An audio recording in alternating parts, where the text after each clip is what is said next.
Hey guys, vegan cyclist here. So when I first got my power meter, I didn't really know what I was looking at, right? Didn't understand the power numbers. I didn't understand how to train with it. And I looked all around the internet trying to find something like to say, okay, here's how you get started. Here's what you do. Here's how to use a power meter. And I couldn't really find anything for free anyway, right? And until I got a coach, that's when I kind of started to more understand how to use power. So today I want to talk about how to use it, what to do, what is it, and really just getting started with a power meter.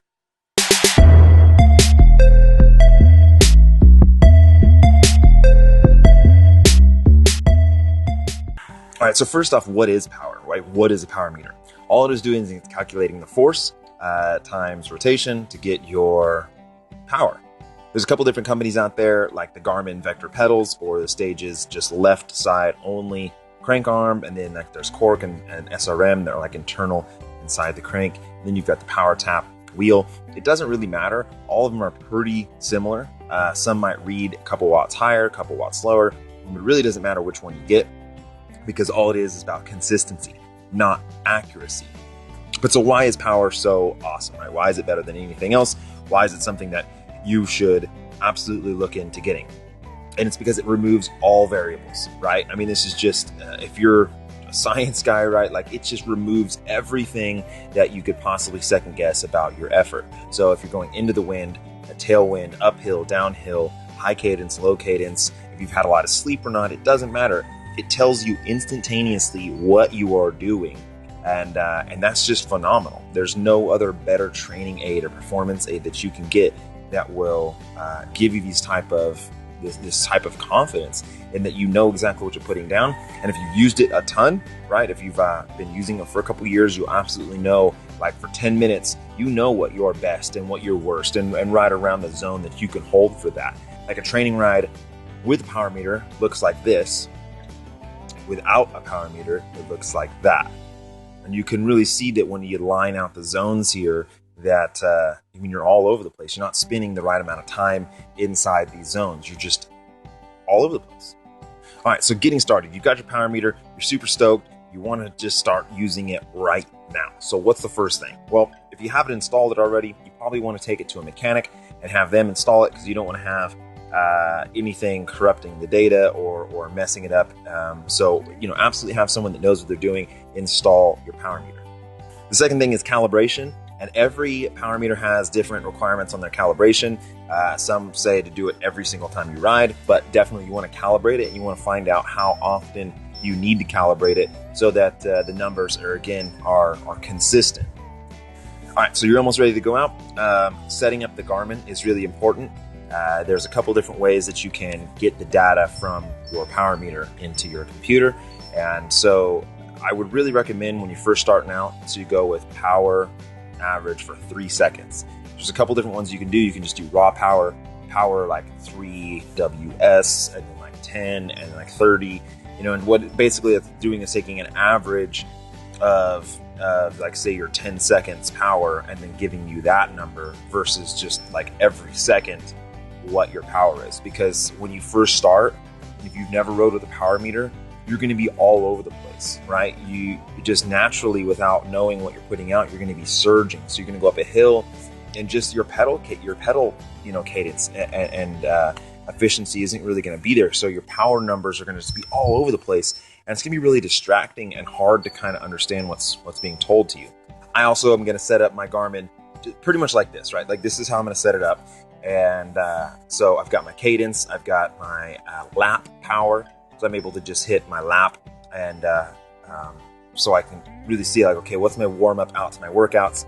I'll hit lap, and I'll make sure that I'm staying, in zone 1 to low zone 2. All right, so you're ready to go out. You hit the road, and you look down, and what does that mean, right? The 150 watts you're seeing right now, what does that mean? 200 watts, what does that mean? You sprinted 600 watts, what does that mean, right? You got to be able to find your numbers. All right, so you're going to have to do one of 3 tests really before you start using your power meter. The best way would be to go get your VO2 max ton. Absolute, hands down. It's going to be about a 30-minute process. It might cost you a little bit of money, but they'll absolutely give you, like, here's the scientific, your numbers, and it's going to be the best absolute way to do it. If you can't do that, doing an hour of power, but you got to make sure that there's no stops, there's no descents. You've really got to be a pretty flat or slightly uphill road that you can maintain a constant power up the whole time. Basically, at the end of that hour, you will get whatever your numbers were. That would essentially be your threshold. But a lot of people don't have those type of roads, so then they'll do a 20-minute power test, which you go out, you go as hard as you can for 20 minutes, and then you're basically going to cut off a percent of that, do this type of calculation, and then you're going to get your threshold. Now, when you do these power tests, it's not just go as hard as you can, like sprinting from the gun. You want to go as hard as you can for that effort, right? Like, what's the fastest you can do for 20 minutes? And so that might mean starting off a little bit easy and then working into the workout. When I first did mine, before I got my VO2 max, I just blew up in the first 5 minutes and actually put down a horrible power number. And it really messed up all my zones because I didn't do the tests really right. All right, so now you've got your threshold. Let's say 300 watts is your threshold. Now you can apply a little bit of math and basically, roughly, this is what your zones are going to be, right?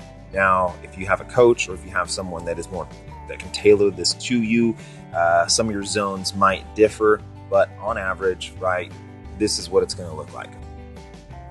Now, throughout training, you're going to want to update these tests a little bit, right? Like maybe every 3 months, every 6 months at least, go out and do another 20-minute power test or do an hour test and try to see that if, are you gaining any FTP, because you're going to want to adjust your zones, right? If your zones are starting to feel really easy, you might need to knock it up 5 or 10 watts or something like that. Now, a whole lot of people don't train that much, right? Their training is just like group rides, right? They don't have a structured workout. They don't have a coach. They don't have plans. And so that's totally fine, though. Like, a power meter is going to help you just ride way better, way smoother, way more efficient. So riding with power, like if you go out with a group of your guys and your friends or whatever, and you're hitting some hills, watch your power and watch how when you hit a hill, these guys will surge, 400 or 500 watts, and then they get over the top of the hill and then it's like 50 watts, and so you don't want to do that. Your power chart is looking like this, and you more want to have it be like this, right? So you hit the hill and try to keep it under your threshold, especially if it's like a 3-hour, 4-hour ride. Try not to burn any of those matches. So if you're like, okay, I'm just going to stick around 300 watts. Well, if you do 300 watts up the hill and 300 watts over the top of the hill, you'll absolutely catch back up to these guys and you'll be fresh and they'll just burn some matches. Especially like a century, like, oh my goodness, dude, a century, you need a power meter, right? Because in the very beginning, you're with all these people, you're all excited, you're feeling really good, and you're probably putting out way more watts than you've ever done before. Well, it's not because you're Superman all of a sudden, it's because you're going way too deep and you're going to have to pay for that later. So riding with a power meter, you just, look at your average power, look at what you're putting out, try to keep it consistent and more of a flat based line than something that's all erratic.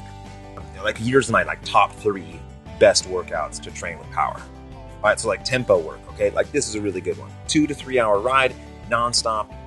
Don't stop pedaling. You're just going to keep going the whole time. And try to stay in zone 3 if you can. My zone 3 is 245 to 295.